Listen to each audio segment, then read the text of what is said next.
Olá, boa noite.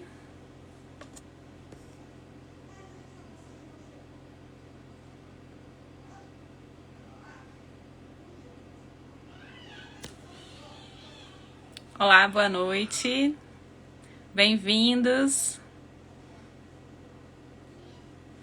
Oi, pessoal, vou esperar um pouquinho vocês chegarem. Eu sou a Eveline, boa noite, faço parte do Geologar. Hoje vamos conversar um pouquinho sobre a explosão que houve em Beirute, né? Falar sobre os dados infrassônicos, entender um pouco sobre isso, qual a contribuição desses dados.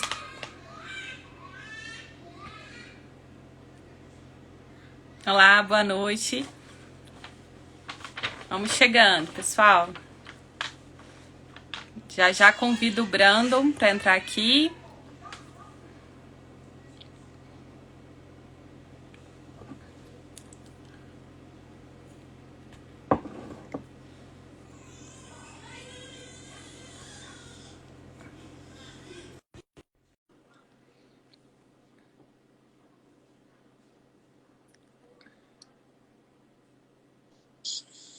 Olá, boa Oi, noite, gente. Tudo Brandon. bom? Oi, Eveline.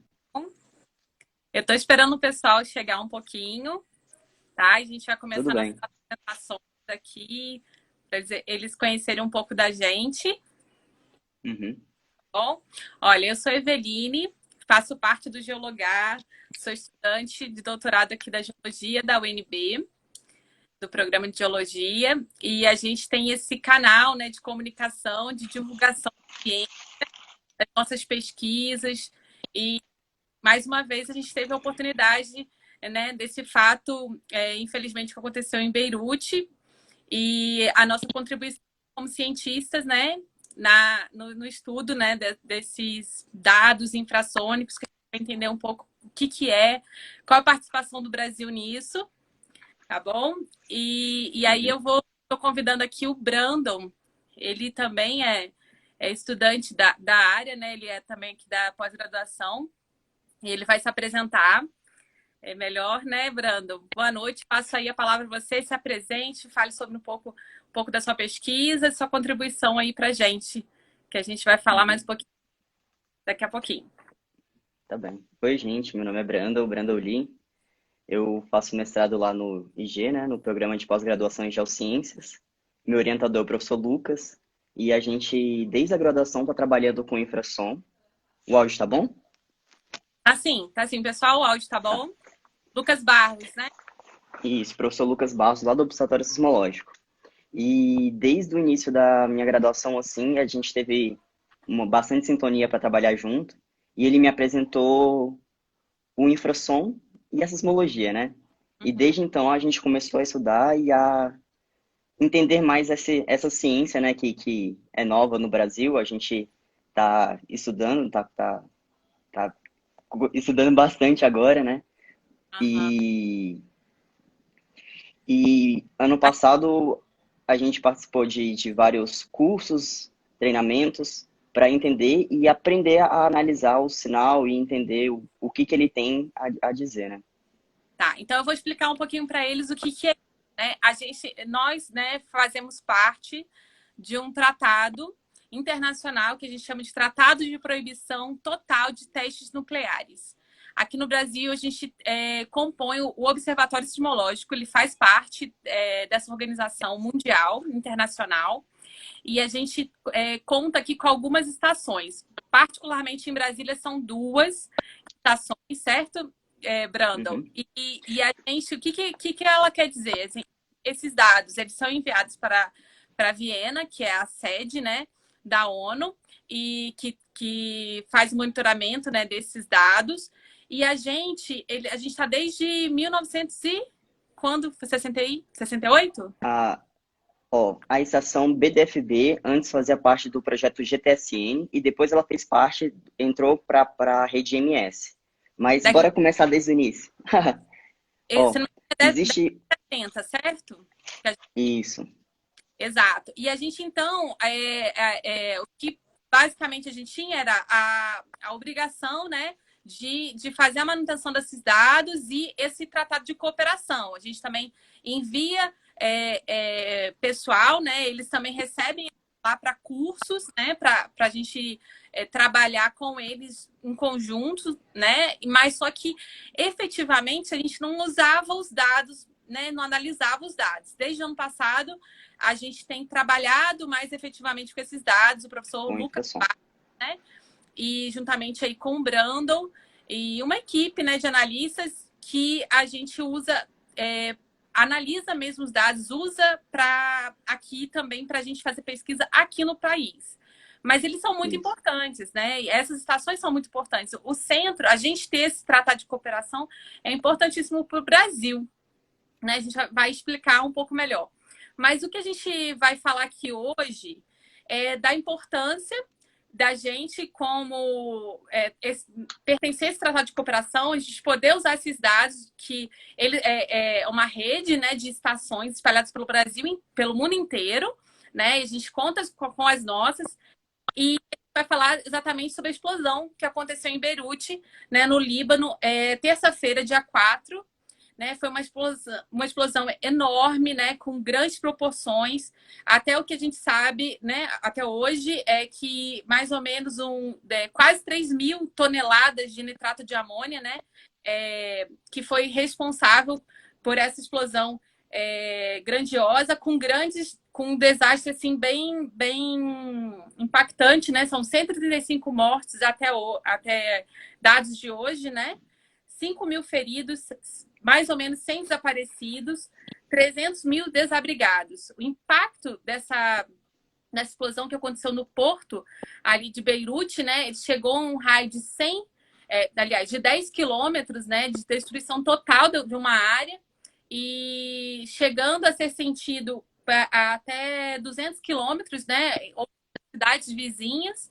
Então, para a gente ver aí a proporção dessa explosão. E a gente vai entender também um pouco, porque essas estações infrassônicas, elas receberam, a gente detectaram, né, esse evento, e o Brandon vai falar particularmente sobre elas. Quais foram elas?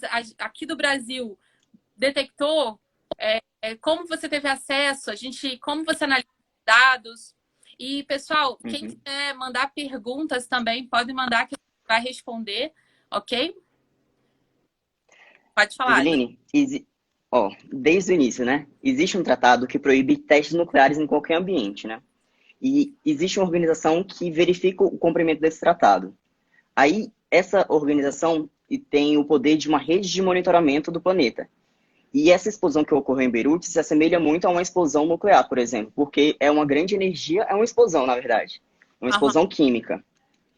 E essa rede de monitoramento, composta por 321 estações e 4 tecnologias diferentes, ela consegue detectar qualquer explosão nuclear de no mínimo 1 quiloton em pelo menos 2 estações. E essas 4 tecnologias, cada uma, ela é usada para encontrar testes nucleares, é melhor para encontrar testes nucleares em cada ambiente. Existe a tecnologia sísmica, que é aquela usada para encontrar testes nucleares em subsuperfície, que também é usada para encontrar terremotos, né? A sismologia, a ciência mais ampla, né? Aí tem a tecnologia hidroacústica, que foi montada para encontrar testes nucleares nas massas aquáticas. Na época da Guerra Fria, testavam-se muito testes nucleares em atóis, lá no atol de Bikini, nas Ilhas Marshall. Sim. Testes, aí, né? Isso. Aí também teve um impacto ambiental, né? E foi proibido. Com certeza. E a outra tem mais 2 tecnologias, né? A infrassônica, que é adaptada para encontrar testes nucleares na atmosfera, e a de radionuclídeos, que é aquela que prova que o evento foi nuclear, que ela pega radioisótopos que se propagam no ar e prova que foi teste nuclear realmente. No caso dessa explosão de Beirute, essa explosão de Beirute, ela pode ter sido registrada por 3 tecnologias, né? A sísmica, porque a explosão foi em superfície, né? E as ondas sísmicas se propagam na rocha, na crosta. Isso, no planeta.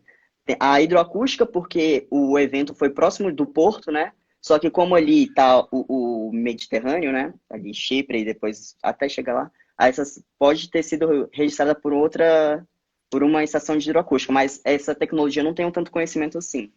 E a tecnologia infrassônica, que foi a que seria a melhor a ser analisada, porque como o evento foi em superfície, a explosão foi para cima e gerou o som que se propagou pelo planeta, né? E Sim, foi a estação mais distante que pegou, aí desculpa, eu gerou te aquela nuvem interrompi, de mas cogumelo e a estação, tudo bem. A e aí estação mais distante que pegou foi 5.000 quilômetros. Hã? lembrando Deixa eu aquelas aumentar o imagens volume. impressionantes, né, que estão circulando aí na internet, dá para ver ela primeira ela quebrando a barreira do som, né? Sobe e Você espera, a explosão aconteceu, daqui a pouco todo mundo grita e o som ensurdecedor, né? exato. Ela quebrou a É. barreira. Como que é isso para o ultrassom? Quando a gente consegue fazer esses estudos também, quando a gente tem aqueles, por exemplo, aqui em Brasília, quando a gente tem aquele 7 de setembro, né, que os caças Uhum. fazem muito barulho, vão muito abaixo, né? Voam O muito caça baixo. chega, a gente vê primeiro o caça, depois vem o barulho dele. Exato. Aí quebra a barreira. Então, Como a o gente infrasom consegue. O infrassom é um som, né?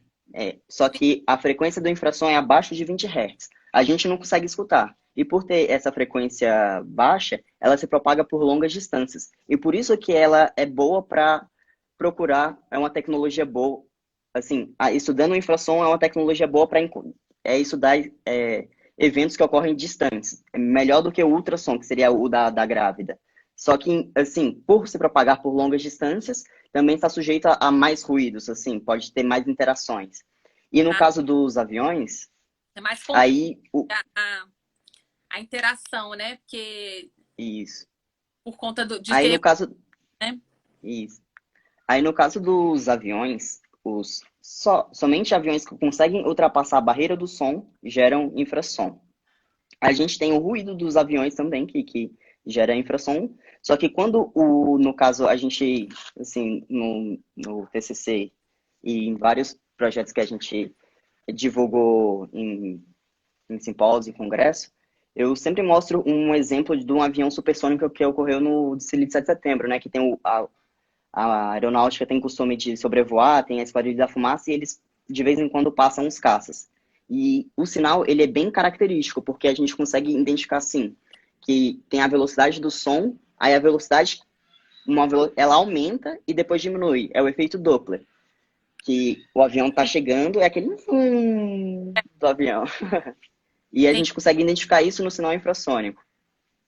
Aí, então, vocês identificaram a origem da fonte da explosão? Como? Quais foram as estações? A gente está falando da explosão de Beirute, né? Como que você Isso. fez, né? Teve a explosão, você conseguiu acesso, a gente, como que é? A gente, como observatório sismológico, tem acesso aos Uhum. dados online, né?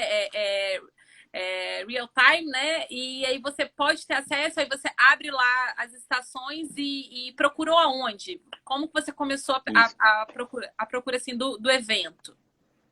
Uhum. O Brasil, quando assinou e ratificou o Tratado de Proibição Total de Testes Nucleares, ele tem uma série de direitos e uma série de deveres também, como de não explodir, não fazer testes nucleares, e Aham. em recompensa ele tem acesso a todos os dados da rede internacional de monitoramento, que é a rede MS.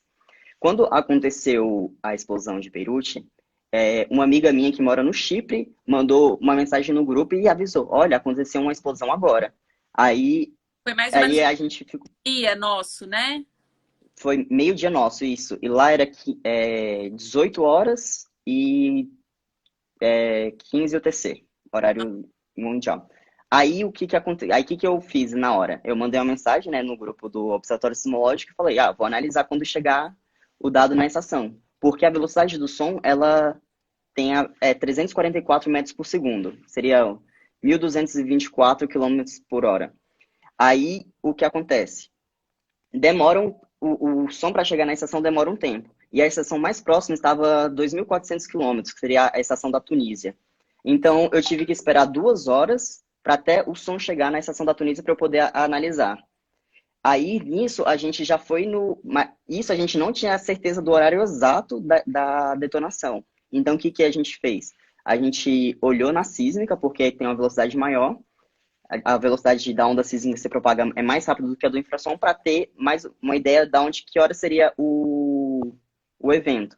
Aí, aí fazendo um cálculo básico de física, velocidade igual a delta S sobre delta T, a gente estima mais ou menos que hora a onda ia chegar na estação.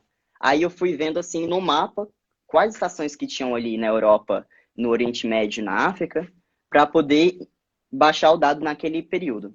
Aí primeiro foi da Tunísia, depois da Alemanha e depois da Costa do Marfim. Tinha estações do Cazaquistão e da Rússia, só que devido à direção do vento que estava para leste, estava no sentido continente americano, Uhum. as estações do lado oeste não detectaram o evento, somente as do lado leste. Perfeito. Aí as Eu vou tentar estações mostrar foram... aqui o mapa Uhum. das estações que você detectou. Deixa eu ver aqui. É, pá, deu para ver? Esse é o mapinha. Ah, Deu interessante. sim. Aí aqui do Chipre, né? Conta aí pra O gente. Chipre o Chipre é uma ilha que está próxima de Beirute. Sim. Lá teve relato que sentiu um tremor. Aí a estação da Tunísia Essa da Tunísia. é a que está em azul, que está exatamente a leste. O ângulo que o infrassom calcula, analisando os dados do infrassom, a gente consegue identificar de onde está vindo as ondas, né? A gente consegue ver da onde está vindo.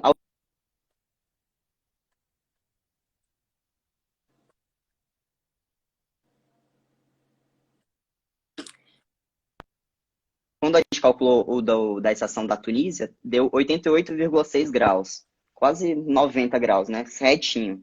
Aí a estação que está em vermelho é a da Alemanha, I26DE. Se eu não me engano, foi 125 Sim. graus e está sudeste. E é a Uhum. vermelhinha que está assim. E a da Costa do Marfim foi a mais distante, ela está a mais de 5 mil quilômetros de distância e ela vinha do Amarelo. Nordeste. E essa estação aí me surpreendeu, porque ela está muito distante. Aí isso vem, aí fica aquela dúvida.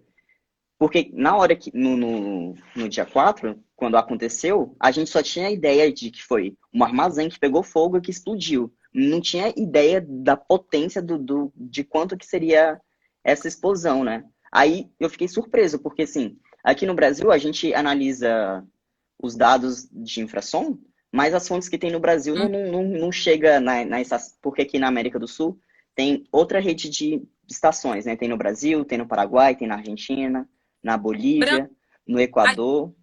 a gente calculou, então, assim, está estimando em comparação ao evento, gerou um evento de magnitude, né? 3,3, né? Mas Isso, uau. essa comparação, porque se fosse um evento, um terremoto, né? Essa energia, ela seria, na verdade, a explosão foi muito maior do que um evento se fosse um terremoto de 3,3 de magnitude, correto? Sim, A gente está falando sim. da superfície, né? O impacto foi bem maior. Uma galera perguntou aqui sobre a dimensão, né? Eles estão falando de uma destruição num raio de 10 quilômetros, mas foi sentido até em cidades de aproximadamente 200 quilômetros de distância. Então, foi uma explosão, uma mega explosão, né? Então, comparado aí, Brando, essa questão da magnitude do evento, vocês conseguem mensurar e comparar como? Assim, existe vários estudos anteriores que colocam assim, que faz essa comparação. Um terremoto de magnitude tanto seria equivalente a quantas toneladas, quantos quilotons de dinamite.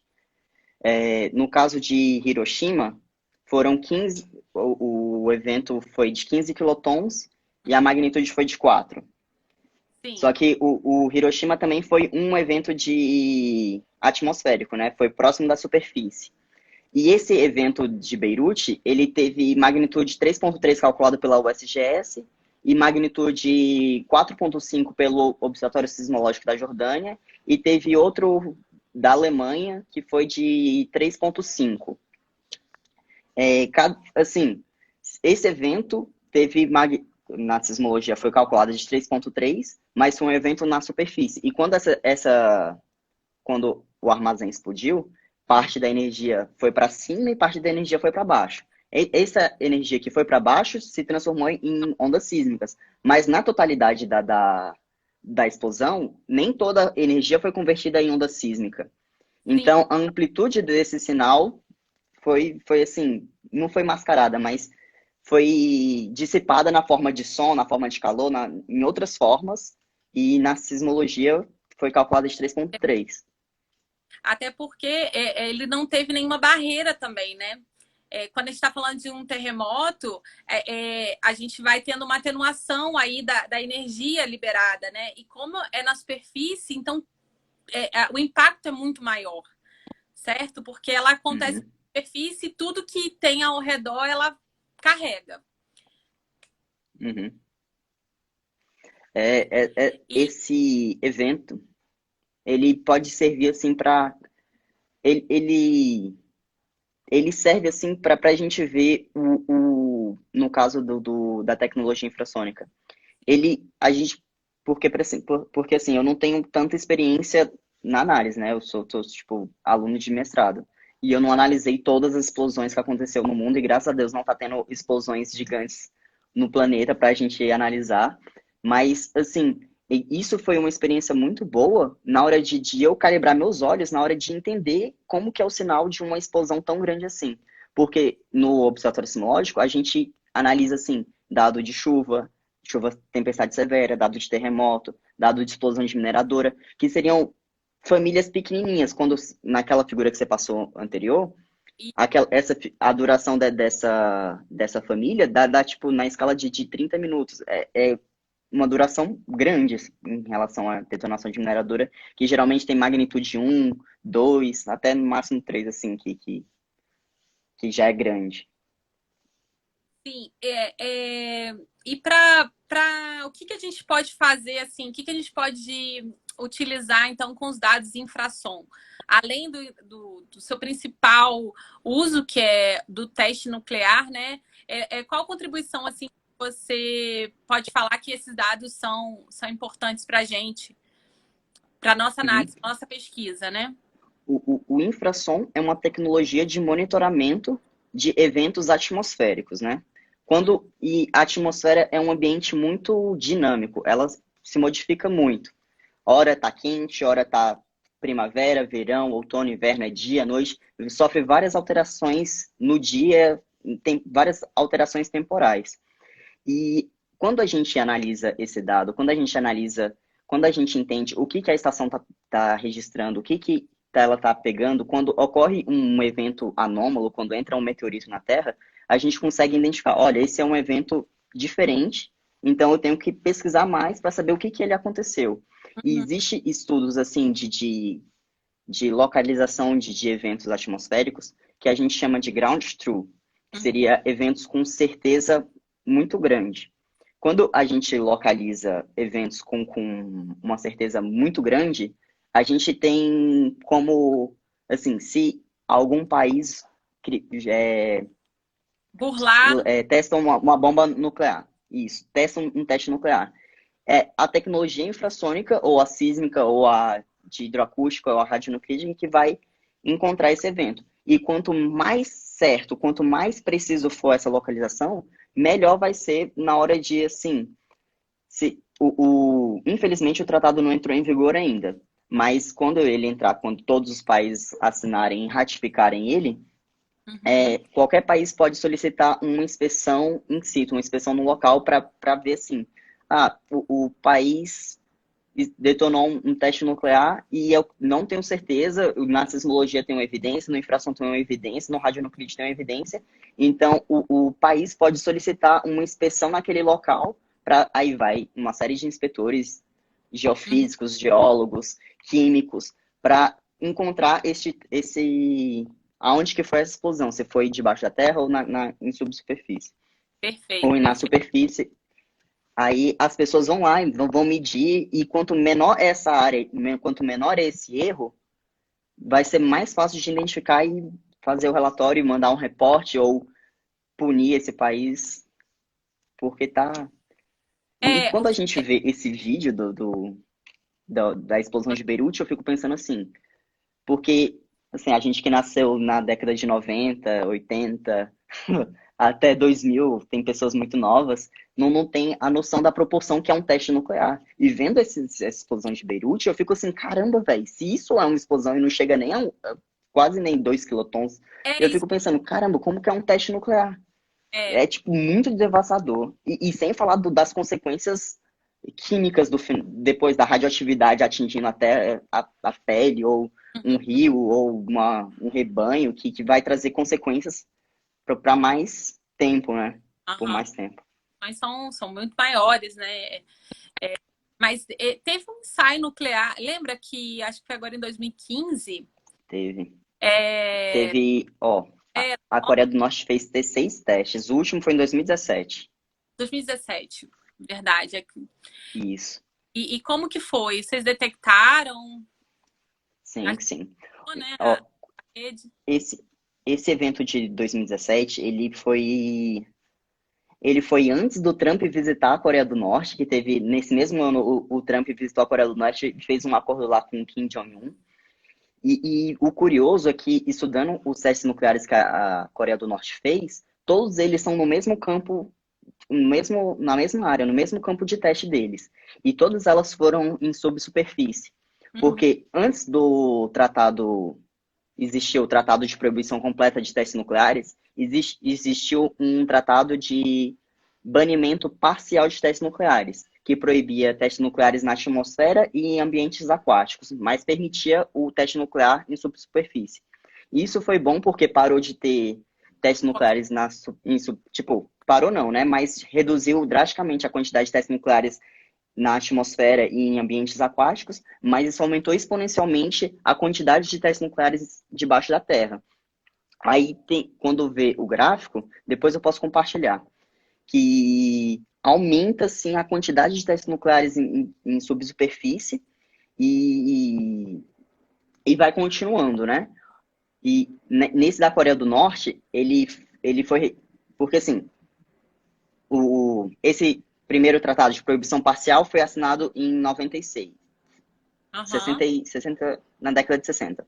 E o de proibição total, vários países assinaram, só faltam poucos para ratificar, né, o tratado, para proibir completamente. E nisso foi diminuindo a quantidade de testes nucleares sendo realizados no planeta. Uhum. E desses países, meu fone vai acabar a bateria. Tudo bem, te espera. E desses países que continuaram a testar, só testaram debaixo da Terra, tirando China. O último teste nuclear atmosférico foi da China, e de subsuperfície foram continuando. Paquistão, Índia, Coreia do Norte, de 96 para cá. E os países que não assinaram e não ratificaram o tratado são Estados Unidos, Índia, Paquistão, Coreia do Norte.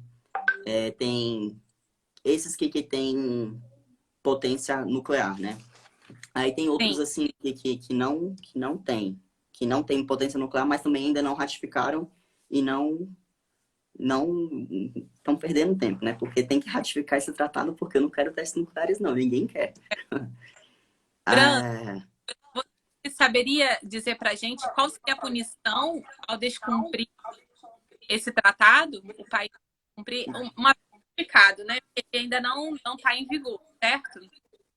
não está em vigor. Então, não, a punição, eu acho que é mais diplomática assim, é muita diplomacia, né? Porque se você tá testando um teste, porque assim, um teste nuclear é no caso de guerra, no caso de ataque, e isso pode ser resolvido de outras formas, né? Tá aí Ó, respondi. É, Brandon, você já teve lá na sede da ONU? Você pretende, né? Se não me engano, você já foi, mas como sim. que é a experiência, né, para para nós pesquisadores ter um contato assim?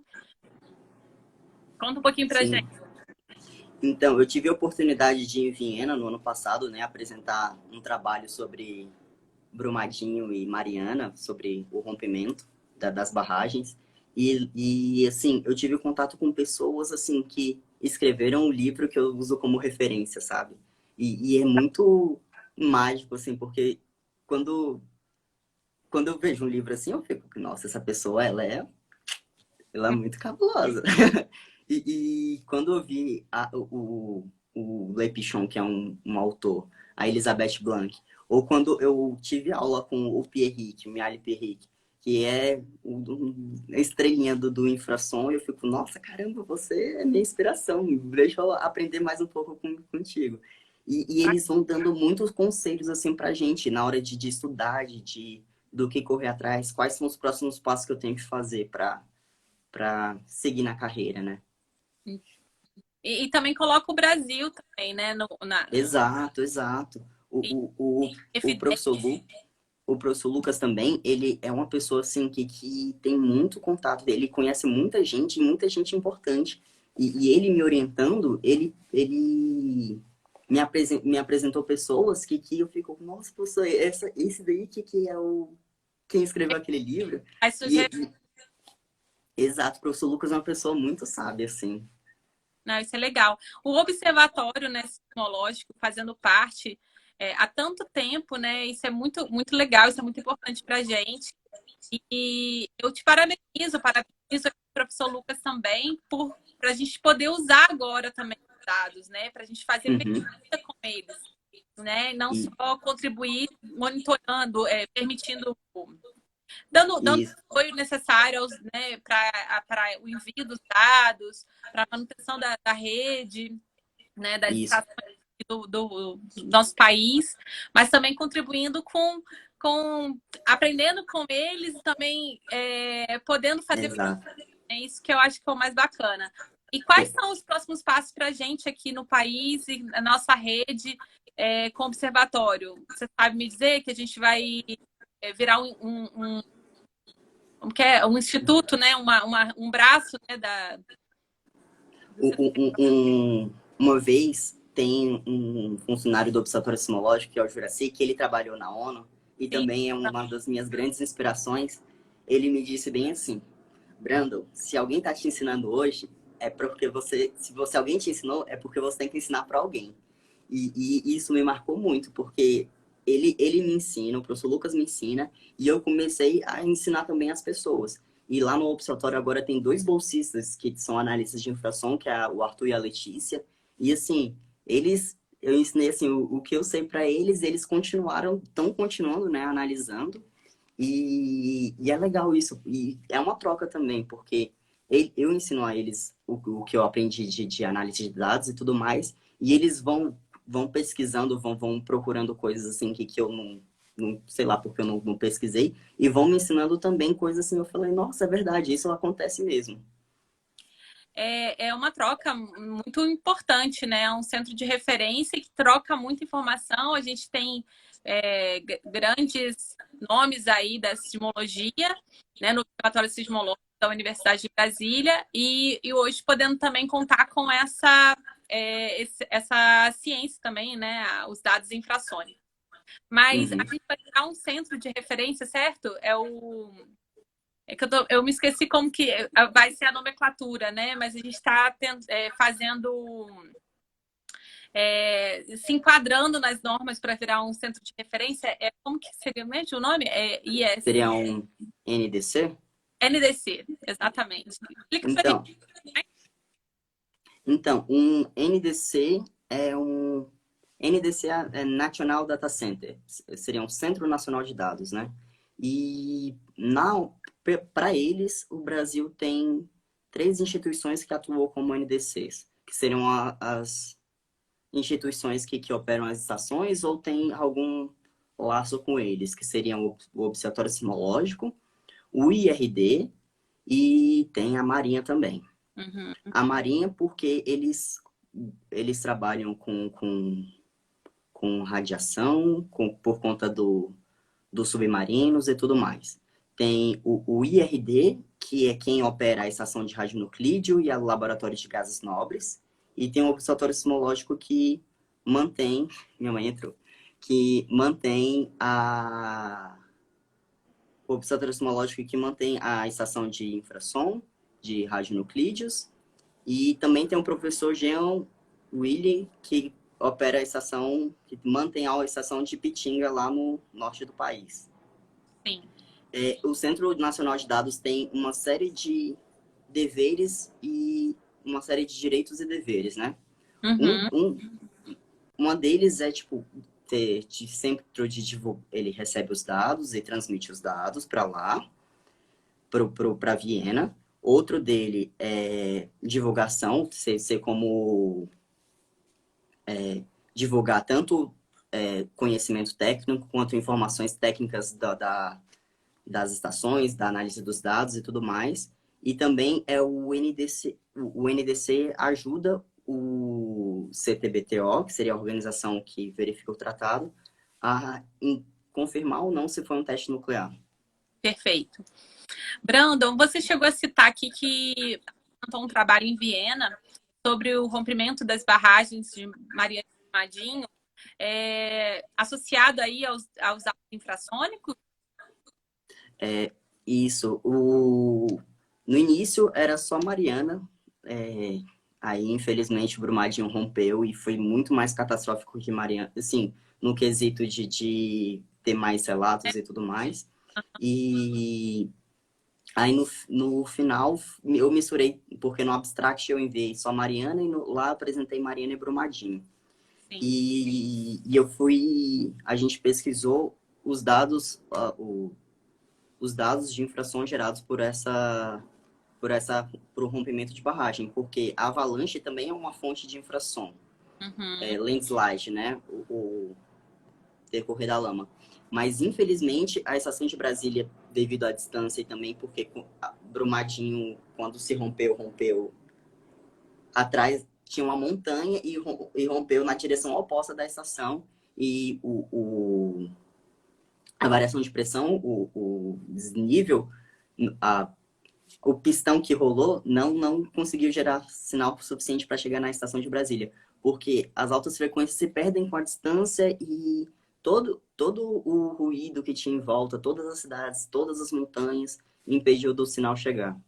Mas foi um estudo de caso assim que foi meio que assim, porque o sonho de todo cientista é ter mais estações, ter mais dados para analisar, mais informações. Uhum. E uma coisa que eu aprendi foi que trabalhar com o que a gente já tem, né? Porque até conseguir... Um ideal não vai surgir, né? A gente... Isso. Aí, nesse trabalho, até propus assim, futuras estações para serem instaladas. Sim, sempre. A gente quer estação em cada esquina. Quanto mais estação é melhor, né? Para a sismologia, a gente tem a rede sismográfica brasileira, né? Desde... E é ótimo, não, menos, 2013, 14, né? Com as instalações da rede. E aí, ficou muita pesquisa, mas é isso aí. Aqui na América Latina, tem estações de infração. É porque quando... tem 2 na Argentina, tem uma no Paraguai, uma no Brasil, uma na Bolívia. Aí tem Galápagos, que é uma ilha do Equador. Tem uma na Ilha de Páscoa. Aí já são 7. Aí a gente já não tá mais no continente. Aí no Pacífico, que a gente usa para tentar correlacionar com os dados que ocorrem na zona do Pacífico. Tem 2 FR e agora no Atlântico tem a da Ilhas Ascensão e Ilhas Tristão da Cunha. São 2. Aí, então, quando ele aceita, né, fazer parte do tratado, aí ele recebe, vamos dizer assim, uma estação? Não, mais ou menos, Essa rede de monitoramento ela foi criada para encontrar testes nucleares em qualquer parte do planeta. Não necessariamente precisa de uma estação em cada país. Mas, assim, o país, ele consegue, quando ele ratifica, ele espera assim, eu não quero que ocorra testes nucleares e também eu posso ter o direito de... Esses dados também, outra coisa. Esses dados eram restritos por muito tempo. até o terremoto de Sumatra de 2014. Porque esses dados, quando eram restritos, eles ficavam só em Viena. Sim. Aí, depois do terremoto de Sumatra, eles solicitaram esses dados. Olha, vocês têm a rede MS é uma rede muito rica de dados, de informações, que pode contribuir para centros de alerta de tsunami, que pode contribuir na sismologia, no estudo do interior da Terra. E depois do terremoto de Sumatra, esses dados começaram a ser disponibilizados, mas somente para aqueles países Que fizeram. somente aqueles países que assinaram e ratificaram o tratado, né? Que seriam os ratificantes e signatários. Perfeito. Aí Não, então, não tem uma estação em cada país, mas o país pode, se ele ratificou, ele pode ter acesso a esses dados. E o CTBT também incentiva a ter um Centro Nacional de Dados em cada país. bacana. Estão perguntando aqui se o observatório trabalha com outros observatórios da América Latina. Sim, a gente Sim. fazendo parte da rede, então nós trabalhamos com outros dados. Você tá, não só os dados infrassônicos, né, que a gente está falando aqui, a gente pode ter acesso a. Tanto que a gente teve acesso a essas estações da Europa, né, da Alemanha, da África, né, que a gente pôde usar para fazer a análise da explosão de Beirute. E assim a gente pode fazer para qualquer outro Isso. que queira, né? Tem alguma experiência que você utilizou os dados da rede, que você queira falar para a gente que seja interessante? Então, tem uma rede de monitoramento de Abranon, que é a rede de monitoramento de meteoritos, de bólidos, de estrela cadentes, de lixo espacial que entra na Terra. E ele sempre... Vai gostar dessa informação. Isso. E porque sempre quando cai um meteorito, aí a gente vai procurar se for registrado ou não pela estação de infração do Brasil. Caiu um meteorito mês passado, ou há 2 meses, eu acho que foi mês passado, no Pernambuco, e a gente foi ver se foi pegou na estação de Brasília. Aí teve o evento, um meteorito que caiu lá no Japão e foi pego nas estações lá da japonesa e uma russa. E a gente localizou e tudo mais. E eles são um pessoal, assim, muito gente fina, assim, que a gente conversa muito, bastante, porque, assim, porque aqui no Brasil, eventos atmosféricos, a gente pega muito detonação de mineradora, compara muito com a sismologia, que registra essas explosões. Aí tem a Miriam da Bolívia, que ela analisa eventos dos Andes, né? E o infrasom também, às vezes, consegue detectar esses terremotos, e é muito legal. E tem o Raio da Costa Rica, tem o Raio da Costa Rica, que teve uma estação instalada lá por 1 ano, e é uma pessoa maravilhosa, assim, de discutir, de analisar o dado. É uma Tem comunidade internacional bacana, troca ideia, igual essa amiga sua que você falou do Chile. Ela também analisa, ela é também pesquisadora, e ela faz feedback aí rápido, aliás, passar essa informação, né, em primeira mão, até... Eu sei que hoje com a internet facilita muito, a gente consegue... Mas no momento desse, quando houve a explosão, a gente não sabia nem se era um atentado, né? Chegou a informação da explosão, mas você não sabia do que era, que material era. Aquelas imagens foram chocantes, né? Eu recebi rapidamente e não quis saber um pouco mais. E nos primeiros momentos, assim, a gente não sabe. Você recebeu essa informação dessa sua amiga e pôde rapidamente colher as informações do Observatório Sismológico, é bom, legal aqui a gente colocar. E tinha uma nota, se não me engano, saiu já no dia 4, né, com todas as informações sobre dos dados de infrações, né? E o Observatório Sismológico nas redes, tem, tanto no Facebook, aqui no Instagram, no nosso site www.cobsis.unb.br. E então vocês, a gente respondeu rapidamente, né, informações exatas, né? Mais precisas, né? Do Uhum. que hoje em dia, né, com tanta fake news, com tanta achismo, a ciência ela faz um papel importantíssimo da gente dar notícia, né, dar notícia e dar uma informação de qualidade. Como foi aí, Uhum. então, Brando, para você, você recebeu a notícia? Sim. O evento aconteceu meio-dia, né? Aí meio-dia horário de Brasília. Aí demorou 2 horas até chegar na estação da Tunísia? Tunísia. Isso. Aí foi mais ou menos, né? 2 horas e 10, 2 horas e Essa pouquinho. Chegou também foi, na Alemanha. Hã? essa foi a mais distante, a da Tunísia, certo? Não, não. A da Costa do Marfim foi a mais distante. Da Costa do Marfim, perfeito. Vou Isso. pegar o mapa aqui, Aí, o que chegou agora, isso. poder ver. Aí, aí mais ou menos umas 6 horas eu mandei no grupo do WhatsApp do Observatório Sismológico. Sim. Olha, a gente conseguiu registrar. Aí, nessa hora, eu só tinha conseguido só da Tunísia e da Alemanha. Aí, junto com o professor Lucas, aí ele foi perguntando para mim se detectou ou não em outras estações e por que não detectou. Aí a gente foi procurando nas outras estações. Vai ser mais. Do Cazaquistão, da Rússia, do lado oeste, né? Que não tá mostrando aí no mapa.